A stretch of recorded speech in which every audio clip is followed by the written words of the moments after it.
Dear viewers, you are warmly welcome in this lecture. Kindly subscribe this channel and also press the bell icon below so that you could be notified about any new video from Biology Guardian. Thank you.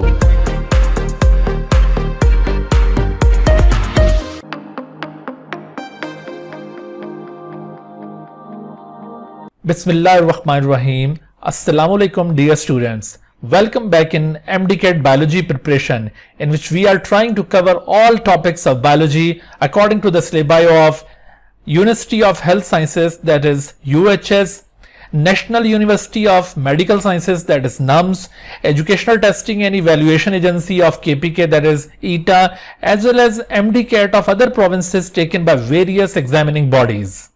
Today we are going to start lecture number 7, in which we will cover some more topics of unit number 1 cell biology. आज के lecture के जो हमारे learning objectives होंगे, जिन topics को हमने आज के लेक्चर में कवर करना है, उनमें हमने physico chemical properties of cytoplasm की बात करनी है. इसके अलावा हमने structure and function of different type of cell organelles को भी आज के लेक्चर में कवर करना है. आज के लेक्चर में जिन सेल ऑर्गेनल्स को हमने कवर करना है, उनमें एंडोप्लाज्मिक रेटिकुलम की बात की जाएगी और इसके साथ साथ राइबोसोम को डिस्कस किया जाएगा. इसके अलावा जो रिमेनिंग सेल ऑर्गेनल्स हैं, सेल के अंदर जो पाए जाने वाले बकाया ऑर्गेनल्स हैं, उनके बारे में हम अपने नेक्स्ट लेक्चर के अंदर कवर करेंगे. तो आइए लेक्चर का बकायदा आगाज करते हैं. लेकिन इससे पहले एक बात याद रखिए कि लेक्चर के इख्तिताम पर जब आपकी प्रिपरेशन कंप्लीट हो जाएगी, आप लेक्चर के सभी टॉपिक्स को अच्छी तरह से अंडरस्टैंड कर चुके होंगे और अपनी बुक से भी इन टॉपिक्स को प्रॉपरली रीड कर चुके होंगे, तो आप इस लेक्चर की डिस्क्रिप्शन में मौजूद एक टेस्ट के लिंक को क्लिक करके इस लेक्चर से रिलेटेड एमसीक्यूज पर मुश्तमिल एक असाइनमेंट हासिल कर सकते हैं. गूगल फॉर्म के थ्रू वो असाइनमेंट आपके पास ओपन हो जाएगी और आप उसको ऑनलाइन अटेम्प्ट करेंगे और अटेम्प्ट करने के बाद उसे आप सबमिट कीजिएगा. तो जैसे ही आप उसे सबमिट करेंगे तो आपको उसका रिजल्ट भी मिल जाएगा. और अगर कोई क्वेश्चन आपको कंफ्यूजिंग लगे, आपको समझ में ना आए या आप उसमें कोई डिस्कस करना चाहते हैं, then you can feel free to contact with me. जी, तो आज के लेक्चर का बकायदा आगाज करते हैं. सबसे पहले बात होगी साइटोप्लाज्म के मुतालिक. साइटोप्लाज्म आप जानते हैं सेल का एक मेजर कंपोनेंट है. साइटोप्लाज्म को आप यूं डिफाइन कर सकते हैं कि this is region between nuclear envelope and cell membrane. देखिए, सेल के फंडामेंटल पार्ट्स जो कि श्लाइडेन और शॉन ने रिपोर्ट किए थे, उसके मुताबिक हर सेल में आपको ये 3 चीजें जरूर मिलेंगी. यानी उसमें आउटर बाउंड्री सेल मेम्ब्रेन कहलाएगी, जबकि सेंटर के अंदर जो एक स्फेरिकल स्ट्रक्चर है उसे न्यूक्लियस कहा जाएगा, और इस न्यूक्लियस और सेल मेम्ब्रेन के दरमियान में जो रीजन होगा सेल का, उसे साइटोप्लाज्म कहा जाएगा. और इनफैक्ट इन तीनों के लिए कलेक्टिव टर्म भी यूज की जाती है. इन तीनों को कलेक्टिवली प्रोटोप्लाज्म भी कहा जाता है. प्रोटोप्लाज्म जो कि सेल का लिविंग मैटर है, इस प्रोटोप्लाज्म के 3 पार्ट्स होंगे, न्यूक्लियस, साइटोप्लाज्म और सेल मेम्ब्रेन. इस टॉपिक के अंदर हमने बेसिकली साइटोप्लाज्म की फिजिको केमिकल नेचर के बारे में डिस्कस करना है. फिजिको केमिकल नेचर का मतलब है फिजिकल नेचर और इसके साथ साथ केमिकल नेचर. जहां तक साइटोप्लाज्म की फिजिकल नेचर का ताल्लुक है, तो फिजिकली साइटोप्लाज्म आपको बिल्कुल एक aqueous medium, purely aqueous medium नजर नहीं आता, बल्कि ये आपको एक जेली लाइक मैस की फॉर्म में नजर आएगा. तो जब भी इसकी फिजिकल नेचर को एक्सप्लेन किया जाता है तो आमतौर पर इसे जेली लाइक कहा जाता है. This is jelly like mass, या फिर इसके लिए आप वर्डिंग यूज कर सकते हैं कि it is semi solid in nature, या फिर आप इसके लिए सेमी लिक्विड टर्म भी यूज कर सकते हैं. ये आप इसकी फिजिकल नेचर को एक्सप्लेन करते हुए डिफरेंट टर्म्स यूज कर सकते हैं. जहां तक इसकी केमिकल नेचर का ताल्लुक है, तो केमिकली आप ये याद रखिए कि 90% of cytoplasm consist of water. 90% cytoplasm के अंदर वाटर मौजूद है. तो केमिकली आप इसको एक एक्वस मीडियम कह रहे हैं, लेकिन जैसे मैंने अभी आपको फिजिकल नेचर में बताया कि ये एक प्योरली एक्वस मीडियम नहीं है, ये बिल्कुल लिक्विड इन नेचर नहीं है, ये सेमी लिक्विड है, ये सेमी सॉलिड है. वो किस वजह से कि असल में बहुत सारी चीजें इसके अंदर डिसॉल्व हैं. तो ये जो 90% वाटर पर मुश्तमिल साइटोप्लाज्म है, इसके अंदर बहुत सारी चीजें इसके अंदर डिसॉल्व हैं. ठीक है, तो various substances are dissolved in it. In various substances में से जो चीजें इसके अंदर कंप्लीटली डिसॉल्व हैं वो कौन कौन सी चीजें? तो याद रखिए कि जो स्मॉल मॉलिक्यूल्स या आयंस होंगे वो इसमें कंप्लीटली डिसॉल्व होंगे। स्मॉल मॉलिक्यूल्स जैसे जो भी हाइड्रोफिलिक सब्सटेंसेस होते हैं, मिसाल के तौर पर जैसे ग्लूकोज, अमाइनो एसिड, ये इस तरह के स्मॉल मॉलिक्यूल्स हैं जो कंप्लीटली डिसॉल्व हैं। और इसके अलावा सोडियम, पोटेशियम, मैग्नीशियम, इस तरह के जो आयंस होंगे वो भी इसके अंदर कंप्लीटली डिसॉल्व होंगे। इनकी कंप्लीटली डिसॉल्व होने की सूरत में एक ट्रू सॉल्यूशन फॉर्म होगा। ट्रू सॉल्यूशन बेसिकली एक ऐसे सॉल्यूशन को कहा जाता है in which solute particles are completely dissolve. तो देखिए ये साइटोप्लाज्म का एक हिस्सा जो है वो ट्रू सॉल्यूशन पर मुश्तमिल है। तो साइटोप्लाज्म का एक हिस्सा ट्रू सॉल्यूशन में किस तरह से कन्वर्ट हुआ? दरअसल स्मॉल मॉलिक्यूल्स और आयंस जो कि कंप्लीटली डिसॉल्व हो जाते हैं साइटोप्लाज्म में मौजूद वाटर के अंदर, इन स्मॉल मॉलिक्यूल्स और आयंस के कंप्लीटली डिसॉल्व होने की वजह से साइटोप्लाज्म का एक हिस्सा ट्रू सॉल्यूशन बन गया है। और ये जो ट्रू सॉल्यूशन वाला पार्ट है यही दरअसल सॉल्युबल पार्ट ऑफ साइटोप्लाज्म कहलाता है। इसी के लिए हम टर्म यूज करते हैं कि सॉल्युबल पार्ट ऑफ साइटोप्लाज्म। और ये जो सॉल्युबल पार्ट ऑफ साइटोप्लाज्म है, this soluble part of cytoplasm is also known as cytosol. तो अक्सर ये टर्म यूज की जाती है, व्हाट इज साइटोसोल?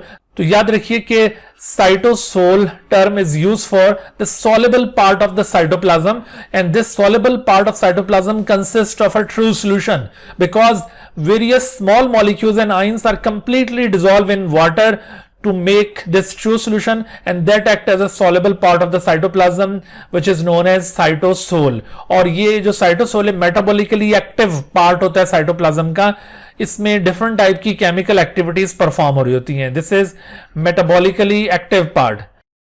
दूसरी तरफ साइटोप्लाज्म के अंदर जो लार्ज मॉलिक्यूल्स होंगे, लार्ज मॉलिक्यूल्स के अलावा कुछ हाइड्रोफोबिक मॉलिक्यूल्स जो वाटर के अंदर इनसॉल्युबल होते हैं, और जो लार्ज हाइड्रोफिलिक मॉलिक्यूल्स हैं जो वाटर के अंदर इनकम्प्लीटली डिसॉल्व हो रहे हैं।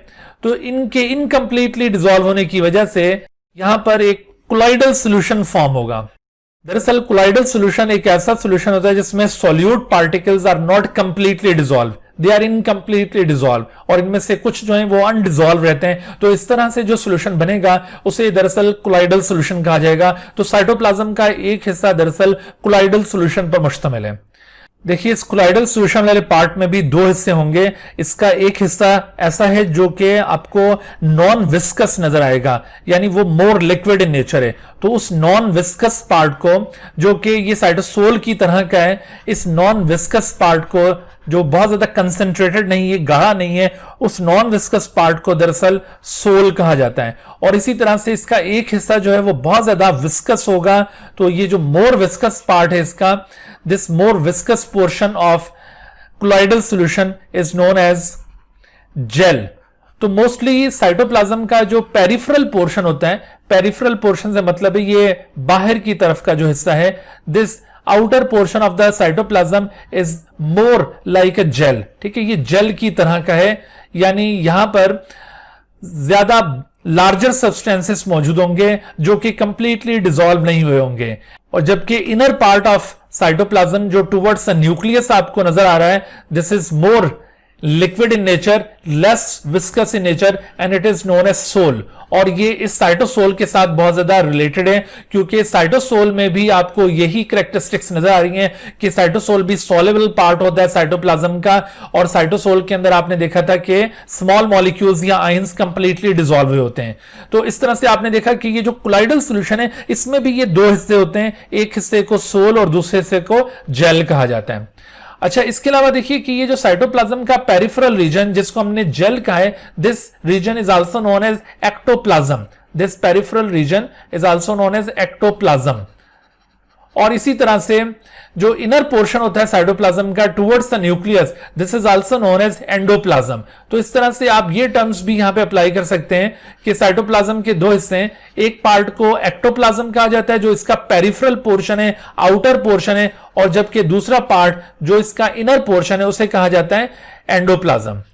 तो आपने इस केमिकल नेचर से अंदाजा लगाया कि ये जो केमिकली आपको 90% वाटर पर ये मुश्तमिल नजर आ रहा था, और इसके साथ साथ बहुत सारे मॉलिक्यूल्स इसके अंदर कुछ कंप्लीटली डिसॉल्व और कुछ इनकम्प्लीटली डिसॉल्व हैं। इसी वजह से ये आपको प्योर एक एक्वस मीडियम के तौर पर नजर नहीं आएगा। अगर फिजिकली इसको एनालाइज किया जाए, आपको फिजिकली ये एक जेली लाइक या सेमी सॉलिड या सेमी लिक्विड इन नेचर नजर आएगा।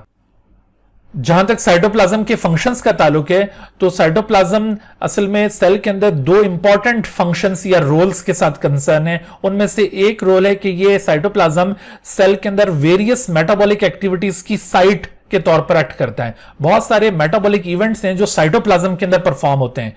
मिसाल के तौर पर उन मेटाबॉलिक इवेंट्स में जो साइटोप्लाज्म में परफॉर्म हो रहे हैं, उसमें आपको एक वेल नॉन मेटाबॉलिक इवेंट याद होगा, ग्लाइकोलिसिस। तो ये ग्लाइकोलिसिस ये बेसिकली साइटोप्लाज्म में होने वाला एक मेटाबॉलिक पाथवे।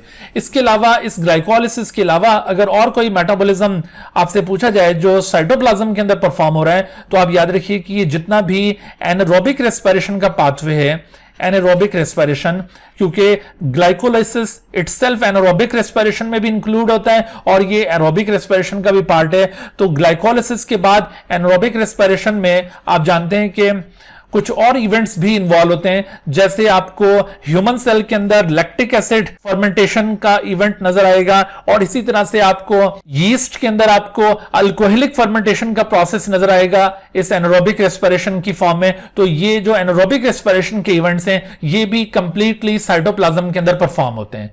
तो इस तरह से cytoplasm act as site of various metabolic activities. और इसके अलावा दूसरा जो इसका एक और रोल है कि it also act as a site of storage of different type of materials. Cytoplasm में बहुत सारी चीजें स्टोर होती हैं, ऐसी चीजें जो यूजफुल हैं, जिनको सेल ने बाद में अपने इस्तेमाल में लेकर आना होता है, वो यूजफुल सब्सटेंसेस भी यहां पर स्टोर होते हैं। और इसके साथ साथ जो वेस्ट सब्सटेंसेस हैं जिनको सेल ने बाहर निकालना होता है, उन वेस्ट सब्सटेंसेस को भी टेम्परेरली सेल अपने अंदर स्टोर कर लेता है अपने साइटोप्लाज्म के अंदर। तो इस तरह से ये useful as well as waste materials के लिए एक स्टोर हाउस का भी रोल प्ले कर रहा है।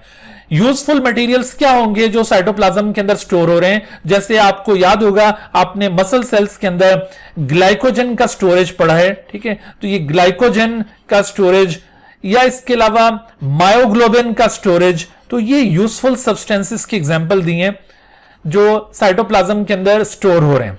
इन सब्सटेंसेस के अलावा अगर हम देखें तो कुछ सेल्स के अंदर ऑयल ड्रॉपलेट्स भी स्टोर होते हैं। तो ये ऑयल ड्रॉपलेट्स ये भी यूजफुल सब्सटेंसेस हैं जो सेल एनर्जी रिजर्व के तौर पर इनको स्टोर कर लेता है और बाद में फिर उनको यूटिलाइज करता है। तो ये जितने भी आपको सब्सटेंसेस बताएं, ये यूजफुल मटेरियल्स हैं जो सेल के अंदर स्टोर हो रहे हैं। साइटोप्लाज्म इन सब्सटेंसेस के लिए एक स्टोर हाउस का रोल प्ले कर रहा है। इसके अलावा डिफरेंट टाइप के जो आयंस हैं उनका स्टोरेज भी यहां पे हो रहा है। अच्छा, इसके अलावा देखिए जो वेस्ट मटेरियल जिनको सेल ने बाहर एलिमिनेट करना होता है, those waste materials are also stored in the cytoplasm.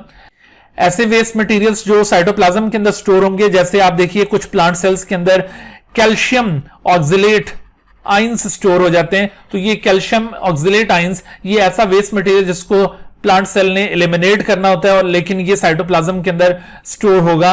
और इसी तरह से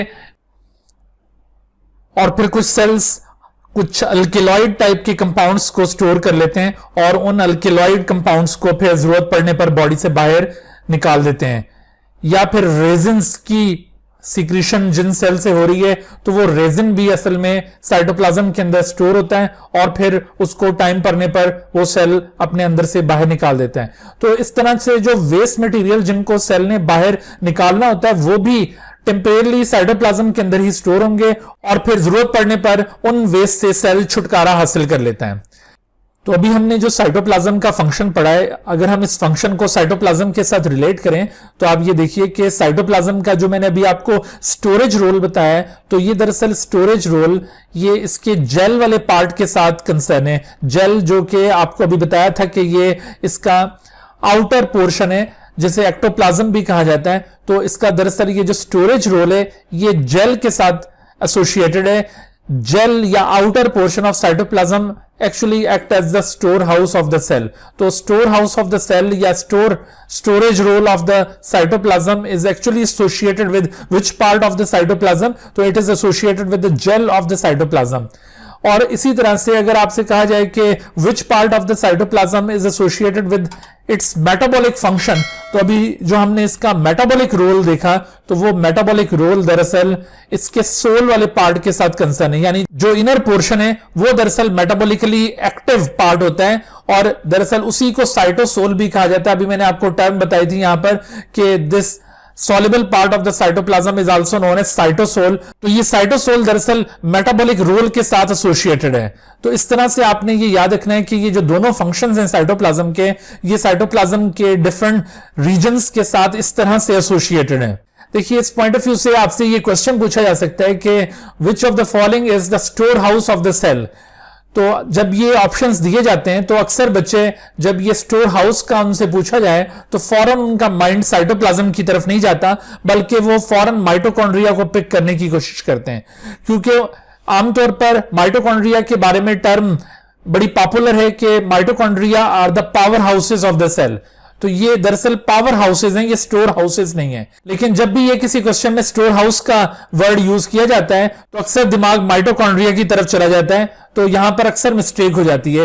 लेकिन आपने केयरफुल रहना है, जब भी store house of the cell आपसे पूछा जाए तो गोल्जी कॉम्प्लेक्स भी स्टोर हाउस के तौर पर एक्ट नहीं करता, ना ही ट्रांसफर्स ट्यूब्यूल। अच्छा, समटाइम ये ट्रांसफर्स ट्यूब्यूल का जो ऑप्शन है ये भी अक्सर बच्चे पिक कर लेते हैं, क्योंकि जैसे आपको याद होगा कि मसल सेल्स के अंदर जो ट्रांसफर्स ट्यूब्यूल्स होती हैं, उन ट्रांसफर्स ट्यूब्यूल के अंदर कैल्शियम आइंस का स्टोरेज हो रहा होता है। तो इस पॉइंट ऑफ व्यू से बात बच्चे ये समझते शायद ये आंसर होगा, लेकिन आप देखिए कि क्वेश्चन के अंदर आपको कोई स्पेसिफाई नहीं किया गया कि किस तरह के सेल के मुतालिक ये बात पूछी जा रही है। आपसे ये क्वेश्चन यूं जनरल वे में पूछा गया है, तो इस वजह से आपका आंसर भी यहां पर जनरल आंसर होना चाहिए। आपने ट्रांसफर्स ट्यूब्यूल को भी कंसिडर नहीं करना, ना ही माइटोकॉन्ड्रिया यहां पर आंसर होगा और ना ही न्यूक्लियस यहां पर आंसर बनेगा। तो एक्चुअली सेल का स्टोर हाउस क्या है? सेल का स्टोर हाउस साइटोप्लाज्म है, therefore cytoplasm is the right answer. अच्छा, उसके बाद देखिए साइटोप्लाज्म के अंदर जो भी चीजें पाई जाती हैं इनको हम कलेक्टिवली साइटोप्लाज्मिक कंपोनेंट्स कहेंगे, और इन कंपोनेंट्स को भी दो कैटेगरीज में क्लासिफाई किया जाता है। एक पार्ट को कहा जाएगा सेल इंक्लूजन्स और दूसरे पार्ट को कहा जाएगा सेल ऑर्गेनल्स। तो ये सेल इंक्लूजन टर्म दरअसल यूज की जाती है नॉन मेम्ब्रेन बाउंडेड स्ट्रक्चर्स के लिए। ये हमेशा नॉन मेम्ब्रेन बाउंडेड स्ट्रक्चर होंगे, किसी मेम्ब्रेन से ये कवर्ड नहीं होंगे। इसके मुकाबले में अभी आप देखिएगा कि सेल ऑर्गेनल ये मेम्ब्रेन से कवर्ड हो भी सकते हैं और नहीं भी हो सकते, लेकिन सेल इंक्लूजन्स कभी भी मेम्ब्रेन से इनक्लोज नहीं होंगे। So these are non membrane bounded structures. और दूसरी अहम बात इनके बारे में ये याद रखिए कि ये हमेशा ग्रेन्यूलर इन नेचर होंगे, बहुत छोटे साइज के होंगे और ग्रेन्यूल की तरह होंगे, दाने नुमा होंगे। तो ये ग्रेन्यूलर स्ट्रक्चर्स जो नॉन मेम्ब्रेनस हैं और ये किसी वेस्ट या फिर कोई यूजफुल मटेरियल पर मुश्तमिल हो सकते हैं। अभी जैसे आपको मैंने बताया था कि साइटोप्लाज्म का जो स्टोरेज रोल है उसमें डिफरेंट टाइप के जो वेस्ट सब्सटेंसेस या फिर यूजफुल सब्सटेंसेस जो टेम्परेरी साइटोप्लाज्म के अंदर स्टोर होते हैं, वेस्ट सब्सटेंसेस जिनको साइटोप्लाज्म ने बॉडी से बाहर एलिमिनेट करना होता है या फिर यूजफुल सब्सटेंसेस जिनको बाद में यूज करना होता है, तो ये इसी तरह के वेस्ट या यूजफुल सब्सटेंसेस के ग्रेन्यूल्स होंगे जो किसी मेम्ब्रेन से इनक्लोज नहीं होते, और इन्हीं चीजों के लिए टर्म सेल इंक्लूजन यूज की जाती है। तो दूसरी तरफ ये जो सेल ऑर्गेनल की टर्म है ये डेफिनेट शेप रखने वाले स्ट्रक्चर्स के लिए यूज की जाती है। Cell organelles are discrete structure. Discrete का मतलब यहां पर यह है कि ऐसा स्ट्रक्चर जो कोई डेफिनेट शेप रखता हो। तो cell organelles are discrete structures. Discrete का मतलब मैंने क्या बताया कि structure having a definite shape. तो इस तरह से एक डेफिनेट शेप रखने वाले स्ट्रक्चर उन्हें कहा जाएगा सेल ऑर्गेनल। और इनकी दूसरी कैरेक्टरिस्टिक क्या है कि ये आमतौर पर किसी मेम्ब्रेन से इनक्लोज्ड होते हैं। They are usually membrane bounded. ठीक है, मेम्ब्रेन के साथ इनक्लोज होना ये कोई लाजमी फीचर नहीं है, लेकिन generally they are membrane bounded. आप देखेंगे कि अभी हम डिफरेंट ऑर्गेनल्स को भी जब डिस्कस करेंगे उनमें आपको दिखाया जाएगा कि कुछ ऑर्गेनल्स सिंगल मेम्ब्रेन से इनक्लोज होते हैं और कुछ ऑर्गेनल्स टू मेम्ब्रेन कॉम्प्लेक्स से इनक्लोज्ड होते हैं। और कुछ ऑर्गेनल्स ऐसे भी अभी आपको नजर आएंगे जो किसी मेम्ब्रेन से इनक्लोज नहीं है। लिहाजा याद रखिए कि ये फीचर ऑर्गेनल के लिए कंपलसरी फीचर नहीं है। इसके मुकाबले में जो इससे पहले वाला फीचर मैंने आपको एक्सप्लेन किया है कि organelles must have a definite shape, they must be discrete structure, तो ये टर्म इसके लिए कंपलसरी टर्म बन सकती है, लेकिन they are usually membrane bounded. इसके लिए हम ये नहीं कह सकते कि the cell organelles must be membrane bounded. ठीक है, किसी एमसीक्यू में इस तरह से आपसे ये कॉन्सेप्ट पूछा जा सकता है, तो आपने याद रखना है कि सेल ऑर्गेनल के लिए मेम्ब्रेन के साथ इनक्लोज होना ये कोई लाजमी फीचर नहीं है। अच्छा, और हर सेल ऑर्गेनल किसी न किसी फंक्शन के लिए स्पेसिफिक होगा। जिस तरह से किसी बॉडी के अंदर ऑर्गन किसी खास फंक्शन के लिए स्पेसिफिक होता है, बिल्कुल इसी तरह से ये जो सेल ऑर्गेनल्स हैं ये भी ऑर्गन्स की तरह एक्ट कर रहे हैं। जैसे एक बॉडी के अंदर ऑर्गन का रोल है, बिल्कुल इसी तरह से सेल का जो ऑर्गन होगा वो ये ऑर्गेनल होगा, और ये ऑर्गेनल भी किसी न किसी पर्टिकुलर फंक्शन के साथ एसोसिएटेड है। जैसे अभी हम सेवरल सेलुलर ऑर्गेनल्स अभी पढ़ेंगे और हर एक के लिए कोई स्पेसिफिक रोल डिटरमिन्ड है सेल के अंदर। तो इस तरह से आपने ये सेल ऑर्गेनल्स की जो इंपॉर्टेंट कैरेक्टरिस्टिक्स हैं इनको याद रखना है। जैसे किसी क्वेश्चन में आपसे पूछा जा सकता है कि which of the following is true about cell organelle या which of the following is incorrect about cell organelle, तो ये कैरेक्टरिस्टिक्स आपको सेल ऑर्गेनल्स की याद होनी चाहिए। और इसी तरह से आपने सेल इंक्लूजन्स की कैरेक्टरिस्टिक्स देखी, और अब आप दोनों के दरमियान डिफरेंस भी ऑब्जर्व कर रहे हैं कि सेल ऑर्गेनल्स और सेल इंक्लूजन्स दोनों एक दूसरे से क्वाइट डिफरेंट हैं। सेल इंक्लूजन कोई डेफिनेट शेप रखने वाले स्ट्रक्चर्स नहीं होते, जबकि इसके मुकाबले में सेल ऑर्गेनल एक डेफिनेट शेप रखने वाले स्ट्रक्चर्स होंगे। सेल इंक्लूजन किसी मेम्ब्रेन से बाउंडेड नहीं होंगे, लेकिन आमतौर पर सेल ऑर्गेनल किसी न किसी मेम्ब्रेन से बाउंडेड होंगे। और सेल इंक्लूजन्स जो हैं ये हमेशा ग्रेन्युलर स्ट्रक्चर्स होंगे, जबकि आपको अभी सेल ऑर्गेनल्स की शेप दिखाई जाएंगी। उनमें से कोई वेजिकुलर शेप के होंगे, कोई सिस्टर्ने शेप के होंगे, कोई रॉड शेप के होंगे, कोई फिलामेंटस होंगे। तो इस तरह से different type of cell organelles have different shapes, लेकिन यहां पर आपको मोस्टली ये ग्रेन्युलर स्ट्रक्चर्स के तौर पर नजर आएंगे। और आपने देखा कि सेल इंक्लूजन्स इनका कोई स्पेसिफिक रोल भी नहीं होता। इनमें से बात सेल इंक्लूजन्स किसी वेस्ट सब्सटेंस पर मुश्तमिल होंगे जिसको सेल ने अल्टीमेटली बॉडी से बाहर सीक्रेट कर देना होता है, और इसी तरह से ये सेल इंक्लूजन किसी यूजफुल सब्सटेंस पर भी मुश्तमिल हो सकते हैं जिसने आगे चलकर किसी न किसी एक्टिविटी के अंदर यूटिलाइज हो जाना होता है। तो इस तरह से इनका कोई एक डेफिनेट रोल भी नहीं होगा, जिस तरह से आपको सेल ऑर्गेनल के मुतालिक बताया है। तो अब आप देखिए कि ये जो सेल ऑर्गेनल जिसको हमने कहा था कि ये discrete structures in the cell composed of different biomolecules specific to perform particular function, तो ये डिफरेंट सेल ऑर्गेनल्स जो हमने इस चैप्टर के अंदर कवर करने हैं उनमें endoplasmic reticulum, ribosome, Golgi complex, lysosome, peroxisome, glyoxysome, vacuole, cytoskeleton, centrioles, cilia and flagella, mitochondria, plastid and nucleus, तो इन तमाम को हम वन बाय वन कवर करेंगे। लेकिन यहां पर आपको ये जो लिस्ट बनाकर दिखाई हुई है इनमें इनकी शेप्स को कंपेयर किया हुआ है, क्योंकि अक्सर इनकी शेप के हवाले से एक एमसीक्यू पूछा जाता है कि which of the following is a granular structure, which of the following is enclosed by a single membrane, या which of the following is enclosed by two membranes, या which of the following is a vesicular structure. तो आपको इनकी shapes याद रखनी होंगी, और ये सिंगल मेम्ब्रेनस हैं या डबल मेम्ब्रेनस हैं या they are not enclosed by any membrane, ये फीचर भी आपको याद रखना होगा। तो इस तरह के एमसीक्यूज यहां से पूछे जा सकते हैं। जैसे आप देखिए कि एंडोप्लाज्मिक रेटिकुलम ये एक इंटरकनेक्टेड नेटवर्क है सिस्टर्ने का। सिस्टर्ने में अभी आपको एक्सप्लेन करता हूं, ये असल में इलोंगेटेड सैक लाइक स्ट्रक्चर्स होते हैं। तो इलोंगेटेड सैक लाइक स्ट्रक्चर्स को सिस्टर्ने कहा जाता है। एक सैक होता है यूं स्फेरिकल सैक जिसे वेजिकल कहा जाता है, वेजिकुलर, और एक सैक होगा यूं इस तरह से इलोंगेटेड सैक, तो ये दरअसल इलोंगेटेड सैक को कहा जाता है सिस्टर्ने। तो ये इंटरकनेक्टेड नेटवर्क है सिस्टर्ने का। जबकि राइबोसोम ये ग्रेन्युलर स्ट्रक्चर्स हैं, छोटे छोटे से ये ग्रेन्यूल्स पर मुश्तमिल स्ट्रक्चर्स होंगे। On the other hand Golgi complex not only consist of cisternae बल्कि इसमें वेजिकल्स भी इंक्लूडेड हैं। और जबकि लाइसोसोम और उसके बाद फिर पेरोक्सिसोम, ग्लाइकोक्सिसोम और वैक्यूल ये सभी वेजिकुलर स्ट्रक्चर्स हैं। लेकिन साइटोस्केलेटन को आप फिब्रस स्ट्रक्चर्स कंसिडर करेंगे, और जबकि centrioles consist of pair of rods, और सीलिया या फ्लैजेला ये भी फिब्रस या फिलामेंटस स्ट्रक्चर्स होते हैं, और जबकि माइटोकॉन्ड्रिया की शेप या तो रॉड शेप कहलाती है या फिलामेंटस, और जबकि प्लास्टिड्स ये डिस्कॉइड स्ट्रक्चर्स होंगे, और न्यूक्लियस को आमतौर पर स्फेरिकल बॉडी कहा जाता है। तो ये आपने इनकी शेप्स याद रखनी है। इसके अलावा आप देखिए कि एंडोप्लाज्मिक रेटिकुलम ये सिंगल मेम्ब्रेन बाउंडेड स्ट्रक्चर है, it is enclosed by a single membrane.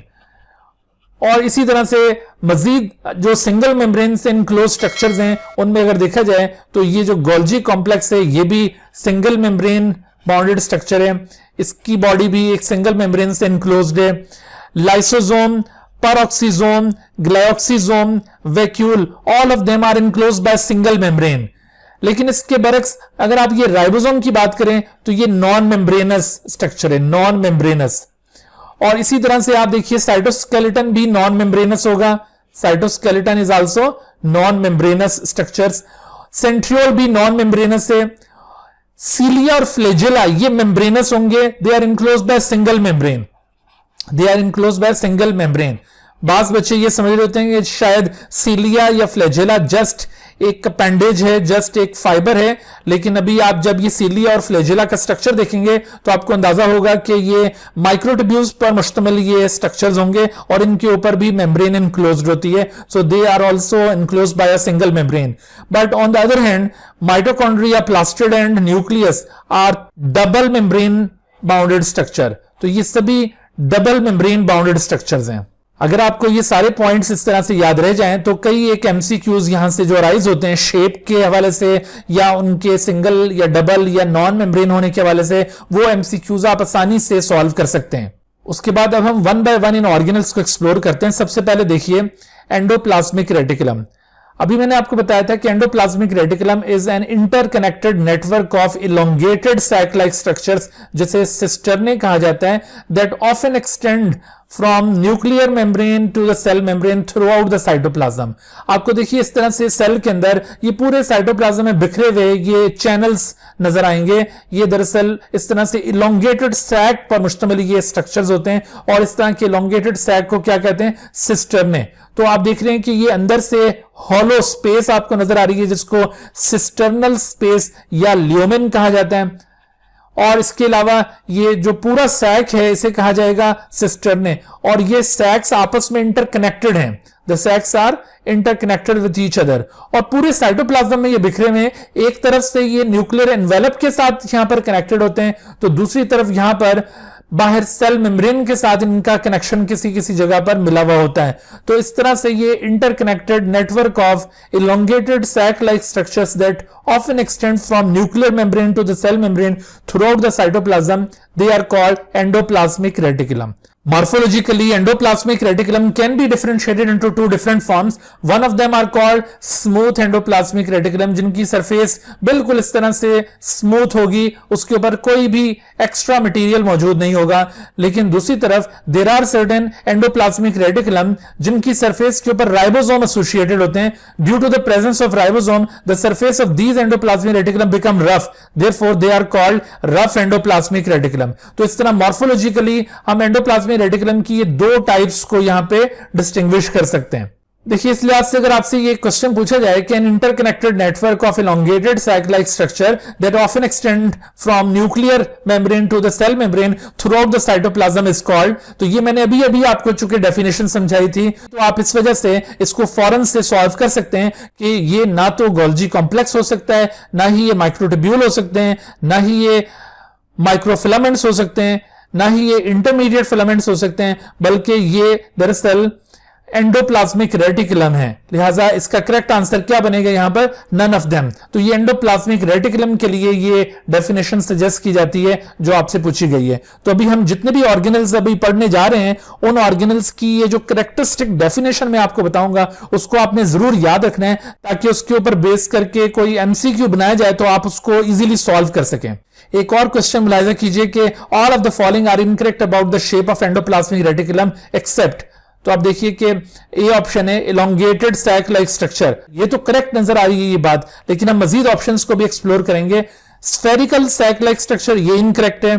Rod shape ये भी इनकरेक्ट है, फिलामेंटस ये भी इनकरेक्ट है, और जाहिर है नन ऑफ देम तो हो नहीं सकता क्योंकि ए ऑप्शन हमारे पास आ गया जो कि करेक्ट है इसके लिए। तो आपने देखा कि all of the following are incorrect about the shape of the endoplasmic reticulum except A, तो A is right answer। उसके बाद देखिए कि एंडोप्लाज्मिक रेटिकुलम का फंक्शन क्या है। एंडोप्लाज्मिक रेटिकुलम सेल के अंदर चूंकि दो किस्म के हैं, रफ एंडोप्लाज्मिक रेटिकुलम और स्मूथ एंडोप्लाज्मिक रेटिकुलम, दोनों का अलग अलग फंक्शन है। Rough endoplasmic reticulum synthesis of polypeptide के साथ एसोसिएटेड है। असल में रफ एंडोप्लाज्मिक रेटिकुलम के ऊपर जो राइबोसोम्स एसोसिएटेड होते हैं, उन राइबोसोम की वजह से इनका फंक्शन स्पेसिफाई हो गया है और ये पॉलीपेप्टाइड सिंथेसिस के साथ कंसर्न हो गए हैं। और आपको याद है कि पॉलीपेप्टाइड की सिंथेसिस किस प्रोसेस में होती है, that process is known as translation. तो इस तरह से ये ट्रांसलेशन के प्रोसेस के साथ एसोसिएटेड है। जैसे आपसे ये क्वेश्चन पूछा जा सकता है कि which of the following organelle is associated with translation activity, तो आपने रफ एंडोप्लाज्मिक रेटिकुलम को इसके साथ जरूर एसोसिएट करना है। फिर आप देखिए कि इनकी प्रेजेंस की वजह से सेल के अंदर एक किस्म की मैकेनिकल सपोर्ट भी हासिल हो रही होती है, क्योंकि ये एक नेटवर्क है, पूरे साइटोप्लाज्म में ये बिखरे हुए हैं, तो इनकी प्रेजेंस की वजह से सेल के अंदर एक किस्म की मैकेनिकल सपोर्ट हासिल हो रही होती है। तो ये दो फंक्शन रफ एंडोप्लाज्मिक रेटिकुलम के अकाउंट में लिखे जा सकते हैं, जबकि इसके मुकाबले में smooth endoplasmic reticulum variety of functions के साथ एसोसिएटेड है। मिसाल के तौर पर synthesis of polysaccharides and oligosaccharides, इस चीज को हम कहते हैं कार्बोहाइड्रेट मेटाबॉलिज्म। इसी तरह से synthesis of triglyceride, phospholipid and steroids, तो इसे कहते हैं लिपिड मेटाबॉलिज्म। यानी smooth endoplasmic reticulum are associated with carbohydrate and lipid metabolism. इसके अलावा removal of harmful effects of the toxic compound, this is also known as detoxification, और conduction of impulses in certain cells. खासतौर पर ये feature smooth endoplasmic reticulum का आपको नजर आएगा मसल सेल्स के अंदर। तो मसल सेल्स के अंदर स्मूथ एंडोप्लाज्मिक रेटिकुलम की एक खास किस्म पाई जाती है, उसे कहते हैं सार्कोप्लाज्मिक रेटिकुलम। तो ये जो सार्कोप्लाज्मिक रेटिकुलम होते हैं, these sarcoplasmic reticulum are actually involved in the conduction of impulses। इसके अलावा स्मूथ एंडोप्लाज्मिक रेटिकुलम की प्रेजेंस की वजह से भी एक किस्म की मैकेनिकल सपोर्ट सेल के अंदर हासिल हो रही होगी। तो ये एक वाहिद फंक्शन है जो आपको रफ और स्मूथ एंडोप्लाज्मिक रेटिकुलम शेयर करते हुए नजर आ रहे हैं। अदरवाइज बाकी जो फंक्शंस आपको पॉइंट आउट किए वो इन दोनों में डिफरेंटली आपको नजर आ रहे हैं। इस मुनासिबत से एक क्वेश्चन पूछा जा सकता है आपसे कि all of the following are the functions of smooth endoplasmic reticulum except, तो आप देखिए कि इसका आंसर क्या हो सकता है। Synthesis of polysaccharide and oligosaccharide, ये तो भी आपको मैंने पॉइंट आउट किया था। सिंथेसिस ऑफ ट्राइग्लाइसराइड, फॉस्फोलिपिड और स्टीरॉइड भी आपको पॉइंट आउट किया। सिंथेसिस ऑफ पॉलीपेप्टाइड, ये स्मूथ एंडोप्लाज्मिक रेटिकुलम का फंक्शन नहीं हो सकता, क्योंकि स्मूथ एंडोप्लाज्मिक रेटिकुलम बाकी दो फंक्शंस के साथ एसोसिएटेड थे, लेकिन ये जो सिंथेसिस ऑफ पॉलीपेप्टाइड ये रफ एंडोप्लाज्मिक रेटिकुलम के लिए स्पेसिफिक फंक्शन है। और इसी तरह से removal of harmful effect of the toxic compound, that is detoxification, या फिर conduction of impulses in certain cell, तो ये बाकी सारे फंक्शन स्मूथ एंडोप्लाज्मिक रेटिकुलम के सिवाय इस सिंथेसिस ऑफ पॉलीपेप्टाइड के। तो जिस तरह से मैंने अभी ये एमसीक्यू आपसे पूछा है, इसी तरह से और भी एमसीक्यू आपसे पूछे जा सकते हैं मुख्तलिफ ऑर्गेनल्स के हवाले से, उनके फंक्शंस के ऊपर बेस्ड वो एमसीक्यूज होंगे। तो आपको हर एक ऑर्गेनल का फंक्शन अच्छी तरह से याद करना है, तब आप ऐसे एमसीक्यूज को सॉल्व कर सकेंगे। तो बताइए कि इस एमसीक्यू का आंसर क्या बना। तो इस एमसीक्यू का आंसर होगा C, that is synthesis of polypeptides. इसी तरह से आप देखिए कि अब राइबोसोम, जो अभी मैंने आपको बताया था कि ग्रेन्युलर स्ट्रक्चर्स होते हैं, तो these are tiny non membranous granular organelles found in both prokaryotic and eukaryotic cell. ये बड़ी इंटरेस्टिंग बात है कि आपने ये भी याद रखना है कि कुछ ऑर्गेनल्स ऐसे हैं जो दोनों प्रोकैरियोटिक और यूकैरियोटिक सेल्स में पाए जाते हैं। तो उनमें से राइबोसोम भी ऐसे ही स्ट्रक्चर्स हैं which are found in both cells, prokaryotic as well as eukaryotic cell. लेकिन प्रोकैरियोटिक और यूकैरियोटिक राइबोसोम के साइज में आपको फर्क नजर आएगा। जो यूकैरियोटिक राइबोसोम है वो दरअसल 80S राइबोसोम कहलाता है और prokaryotic ribosome is called 70S। तो ये आपको मैंने सेंट्रीफ्यूगेशन के अंदर बताया था कि S stands for Svedberg unit.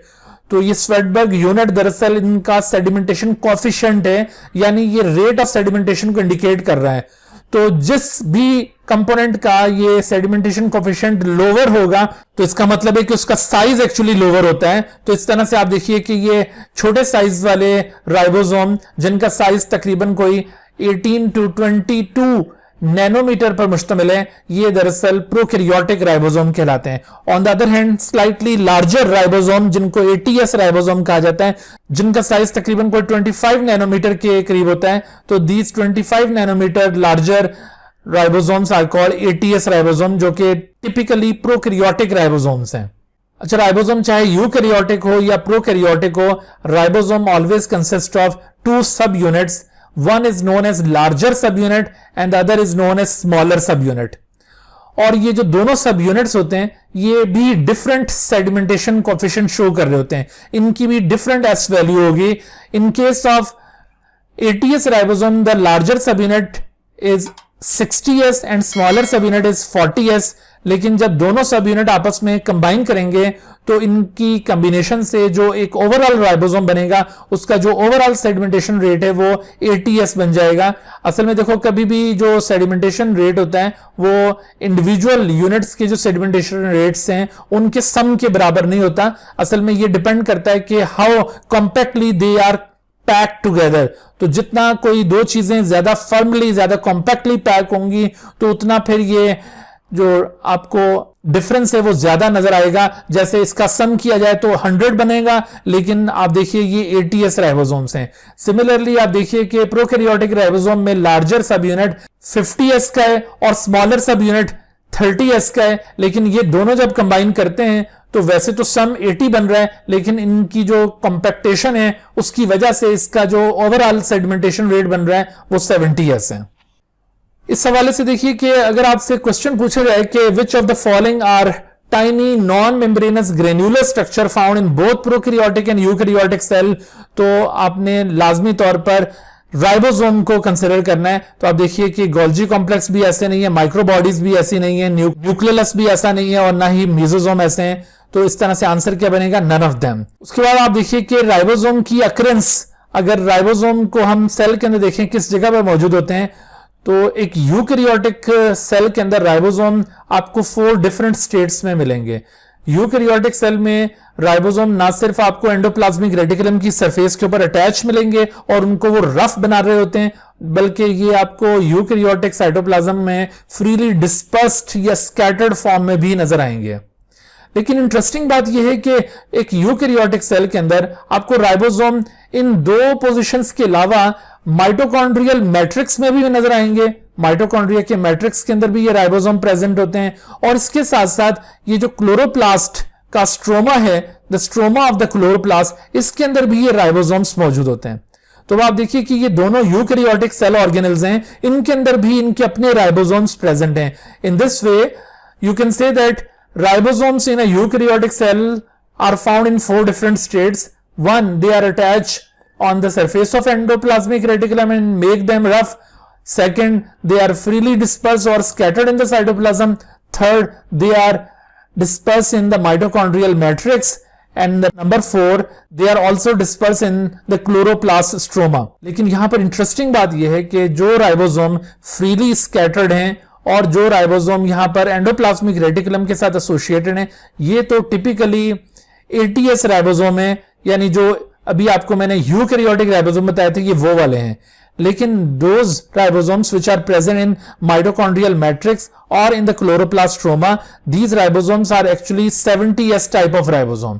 तो ये 70s टाइप के राइबोसोम है जो अभी आपको मैंने प्रोकैरियोटिक राइबोसोम के तौर पर मुतारिफ करवाए थे। तो इससे हमें क्या बात समझ में आई है? देखिए, हम एक क्वेश्चन लेते हैं, उससे हमें ये बात ज्यादा क्लियर हो जाएगी कि which of the following structures are found in a eukaryotic cell. तो एक यूकैरियोटिक सेल में इनमें से कौन सा स्ट्रक्चर पाया जाता है? आप देखिए, क्या यूकैरियोटिक सेल में 70s राइबोसोम है, या यूकैरियोटिक सेल में 80s राइबोसोम है, या यूकैरियोटिक सेल में मेसोसोम है, या फिर बोथ ए एंड बी, यानी दोनों मौजूद हैं ए एंड बी, या फिर ए एंड सी। तो देखिए करेक्ट आंसर क्या है? अभी मैंने आपको पॉइंट आउट किया था कि actually both 70s ribosome and 80s ribosome are found in the eukaryotic cell. लेकिन अगर ये क्वेश्चन इस तरह से पूछा जाए कि which of the following are eukaryotic ribosome, तो अब की दफा आपने जो आंसर पिक करना है वो इस तरह से पिक करना है कि जब टिपिकली ये पूछ लिया जाए कि कौन से यूकैरियोटिक राइबोसोम, फिर आपने बोथ नहीं कहना, ठीक है? फिर क्या होगा? फिर 80s ribosome is the correct answer. तो इस तरह से आपने केयरफुल रहना है कि आपसे बात क्या पूछी गई है उसके मुताबिक आपने आंसर को पिक करना है। एक और क्वेश्चन देखिए कि which of the following structures are found in a prokaryotic cell. तो प्रोकैरियोटिक सेल में इनमें से क्या चीजें मौजूद हैं? आपको मालूम है 70s राइबोसोम भी प्रोकैरियोट्स में पाए जाते हैं, 80s तो नहीं पाए जाते। मीसोसोम भी अलबत्ता प्रोकैरियोटिक स्ट्रक्चर्स हैं, तो बोथ ए एंड बी तो हो नहीं सकता। हाँ अलबत्ता ए एंड सी, तो this should be the correct answer. तो इस तरह से ये ई यहां पर करेक्ट आंसर हो जाएगा। अच्छा एक और देखिए कि क्वेश्चन आपसे पूछा जाता है कि what are the correct locations of ribosome in the typical eukaryotic cell. एक है फ्री इन द साइटोप्लाज्म, दूसरा है attach to the outside of the endoplasmic reticulum, तीसरा है attach to inside of the endoplasmic reticulum. तो अब इनमें से कौन सी चीजें करेक्ट हैं? मिसाल के तौर पर 1, 2 एंड 3 तीनों करेक्ट हैं, या फिर इसी तरह से 1 एंड 2 ओनली, या 1 एंड 3 ओनली, या 2 एंड 3। तो आप देखिए कि अभी आपको मैंने साइटोप्लाज्म के अंदर तो इनकी डिस्पर्शन बताई थी, लेकिन एंडोप्लाज्मिक रेटिकुलम के साथ जो इनकी एसोसिएशन बताई है उसमें आप याद रखें कि एंडोप्लाज्मिक रेटिकुलम के आउटसाइड पर प्रेजेंट होते हैं, they are not found inside of the endoplasmic reticulum, therefore 1 and 2 only should be the correct answer. तो ये करेक्ट आंसर बनेगा। अच्छा अब देखिए कि कंपोजिशन ऑफ राइबोसोम क्या है। राइबोसोम एक्चुअली ये कंपोज्ड होते हैं, दो चीजों पर ये मुश्तमिल होते हैं, एक प्रोटीन इनमें मौजूद है और दूसरा राइबोसोमल आरएनए, और ऑलमोस्ट ये दोनों कंपोनेंट राइबोसोम के अंदर 50-50% मौजूद हैं। Equal amount of both protein and ribosomal RNA are found. फिर इसी तरह से राइबोसोम की अगर मैन्युफैक्चरिंग की बात की जाए कि ये सेल के अंदर कहां पर बिल्ट हो रहे हैं, इनकी सिंथेसिस कहां पर हो रही है सेल में, तो आप यूकैरियोटिक राइबोसोम के मुतालिक याद रखें कि न्यूक्लियोलस के अंदर ये सिंथेसाइज होते हैं। Nucleolus is the factory of ribosome. Nucleolus को हम क्या कहते हैं? This is factory of ribosome. और राइबोसोम इटसेल्फ किस चीज की फैक्ट्री होती है? राइबोसोम इटसेल्फ प्रोटीन की फैक्ट्री है, लेकिन राइबोसोम की फैक्ट्री क्या होगी? राइबोसोम की फैक्ट्री दरअसल न्यूक्लियोलस है, which is present in the nucleus. और फिर साइटोप्लाज्म के अंदर भी इनकी सिंथेसिस हो रही है, स्पेशली जो प्रोकैरियोटिक सेल्स हैं, जाहिर है वहां पर तो न्यूक्लियोलस नहीं होगा, वहां पर साइटोप्लाज्म में ही इनकी सिंथेसिस होगी। ये जो न्यूक्लियोलस आंसर है ये सिर्फ यूकैरियोटिक सेल्स के केस में आप पिक करेंगे। उसके बाद फिर फंक्शन देखिए, राइबोसोम का फंक्शन तो अभी मैंने आपको पॉइंट आउट किया, प्रोटीन सिंथेसिस के साथ कंसर्न है, सिंथेसिस ऑफ पॉलीपेप्टाइड। अभी रफ एंडोप्लाज्मिक रेटिकुलम के साथ भी इस फंक्शन को हमने रिलेट किया था, लेकिन दरअसल रफ एंडोप्लाज्मिक रेटिकुलम का ये जो फंक्शन था वो भी राइबोसोम की वजह से ये फंक्शन था।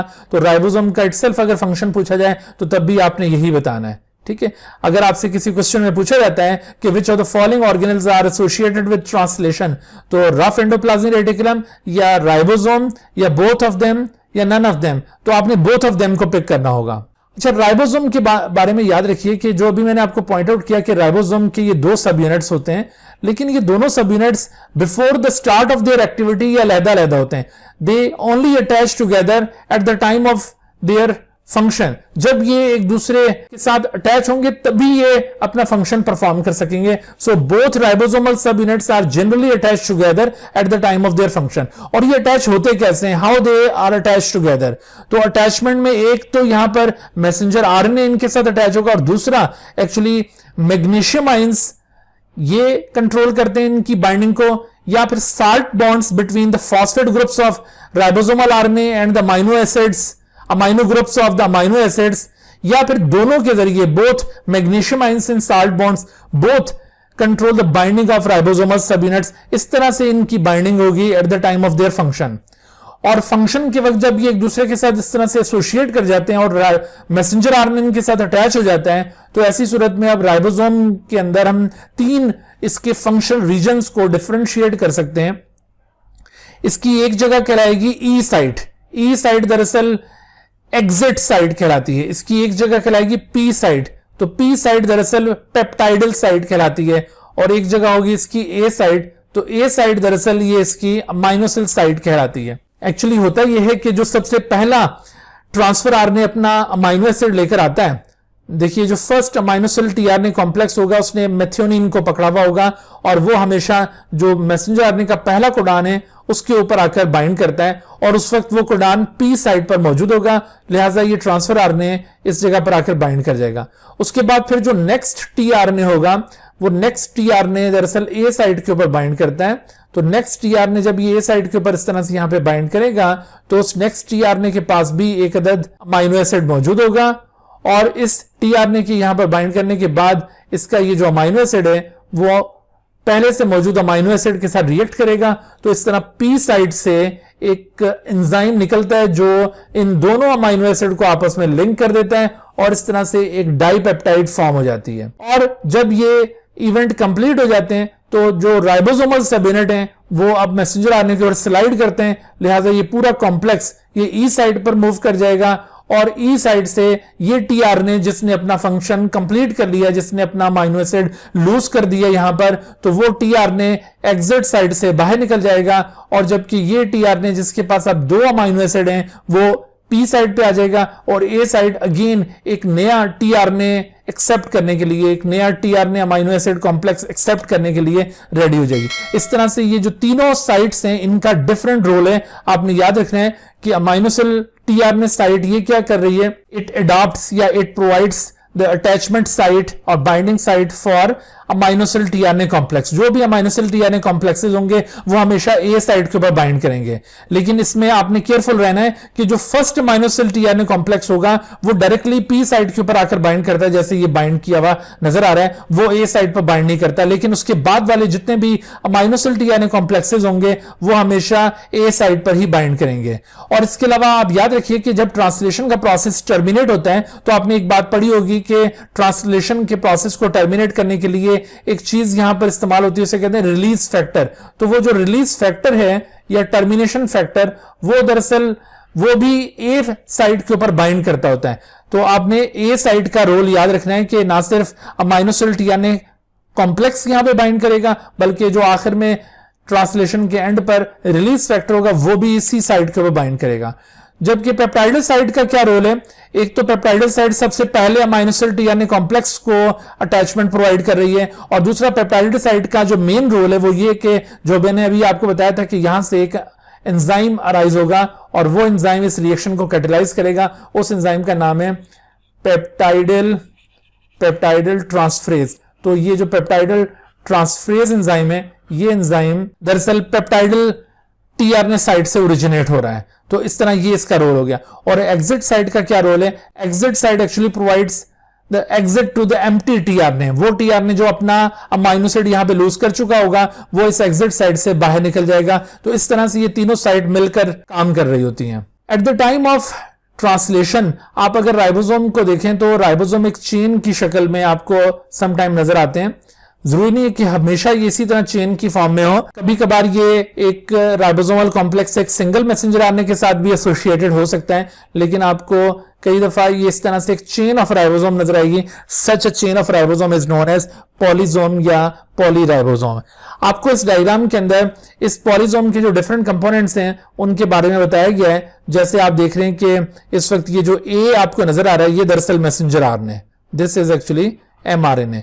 और इसी तरह से आपको अगर जो बी पार्ट नजर आ रहा है ये डायरेक्शन को शो कर रहा है कि ट्रांसलेशन की डायरेक्शन क्या होगी, और वो डायरेक्शन क्या होती है, वो दरअसल 5 प्राइम टू 3 प्राइम डायरेक्शन होती है। ठीक है, तो ये डायरेक्शन ऑफ ट्रांसलेशन को इंडिकेट कर रहा है। सी indicates a ribosomal complex which is engaged in the translation process। देखो ये एक कंप्लीट कॉम्प्लेक्स बन चुका है, राइबोसोमल सब यूनिट अटैच हो चुके हैं और अब ट्रांसलेशन का प्रोसेस इनिशिएट हो चुका है। सो सी या फिर इसके अलावा ये बाकी ये जो आपको नजर आ रहे हैं these are the ribosomal complexes which are engaged in the translation process. ये अलग बात है कि जो आपको इस चेन में सबसे पहला राइबोसोमल कॉम्प्लेक्स नजर आ रहा है वो सबसे पहले इस प्रोसेस को उसने इनिशिएट किया होगा। जैसे आपको यहां पर नजर आ रहा है जी के अंदर कि ये दो यूनिट सेपरेट हो रहे हैं, असल में सबसे पहले इन दो यूनिट्स ने काम शुरू किया था और इनसे बनने वाली प्रोटीन ये लिबरेट हो चुकी है जिसे हमने एफ का नाम दिया है। और ये दोनों सब यूनिट अब एक दूसरे से अलहदा हो गए हैं क्योंकि अपना ये काम खत्म कर चुके हैं। लेकिन इसके बरक्स बाकी जो आपको ये नजर आ रहे हैं ये still they are engage in the translation process. और जबकि ये जो आपको नजर आ रही है lines these are actually growing polypeptides. ये अभी पॉलीपेप्टाइड कंप्लीटली फॉर्म नहीं हुई, ये ग्रो कर रही हैं। और इसके अलावा ये जो डी आप देख रहे हैं these are the ribosomal subunits which are going to take part in their function. लिहाजा अब इस डायग्राम के अंदर आपको मैंने जो डिफरेंट कंपोनेंट एक्सप्लेन किए हैं इनके फंक्शंस के हवाले से क्वेश्चन पूछा जा सकता है। मिसाल के तौर पर relate the statement with letters given in the diagram on the right. तो आप देखिए कि इस डायग्राम में जो मैंने आपको ये अभी लेटर्स एक्सप्लेन किए हैं, तो इनकी एक्सप्लेनेशन देखिए।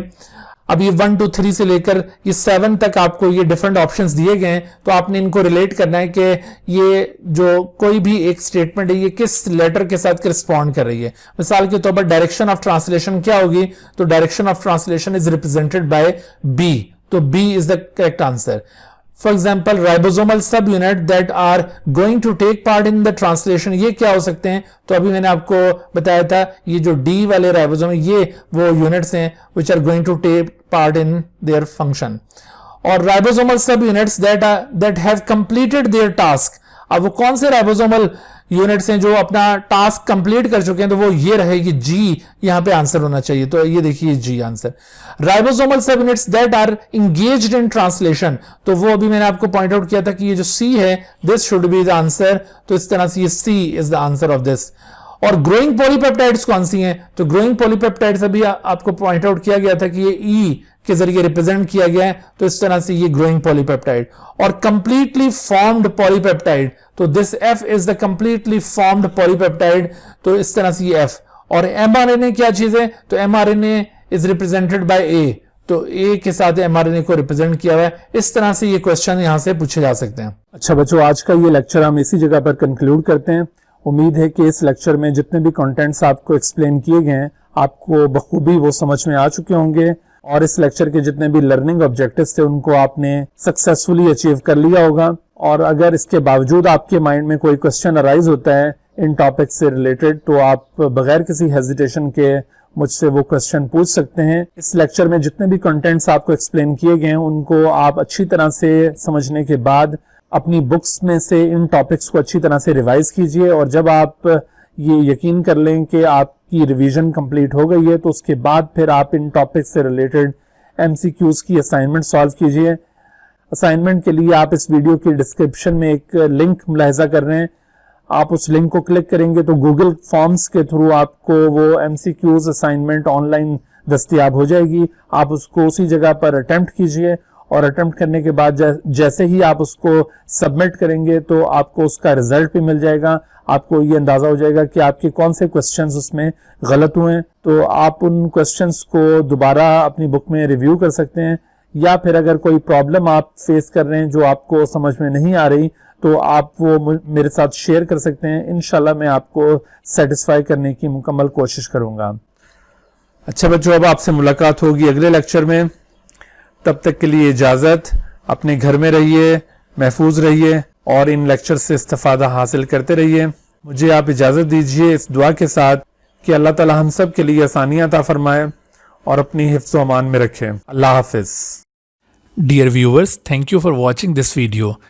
If you have not subscribed this channel, kindly subscribe it and also press the bell icon below so that you could be notified about any new video lecture from Biology Guardian.